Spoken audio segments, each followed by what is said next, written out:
What's the practical effect of all this? How bad is this damaging the president's agenda? I think there are no winners here. For the White House, it's a political black eye.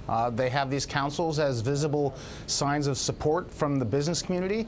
Mr. Trump was a businessman before being president, so this is an important constituency. And for these to be disbanded in these circumstances is damaging to them. It's also a loss to the business community. This was their ability to influence the White House policy agenda.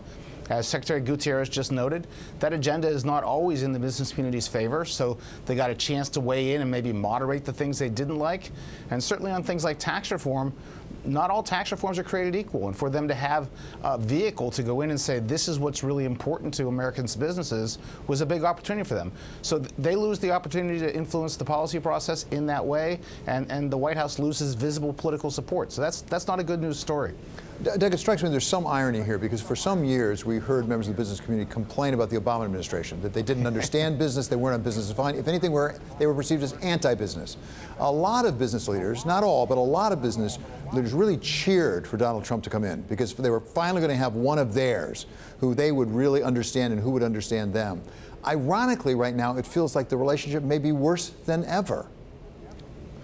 Yeah, it is a deep, ironic moment. I think there's always been a bit of a disconnect between the opportunity represented by President Trump and his ability to carry Republicans to majorities in the House and the Senate. That's an historic opportunity. The business community was really quite excited about that. And then there's the conduct of the campaign and now the conduct of the presidency itself.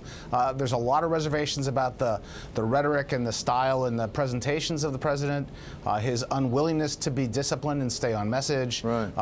That's always been a cause of concern. And in this case, the latter has simply outweighed the former. So finally, Doug, you know Congress very, very well. Does this make one bit of difference to Congress? Are they going to vote for tax reform or not based on their own interest without regard to the White House?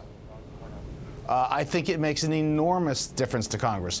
What Congress needs more than anything else is a White House that is willing to give it the air cover to take tough votes, for a president to stand up and say, I'm very proud of Representative X or Senator Y because they did something that America needs, even though it might not be in their narrow interest. And they don't feel they're going to get that from this president. It's really going to hurt their ability to get the job done.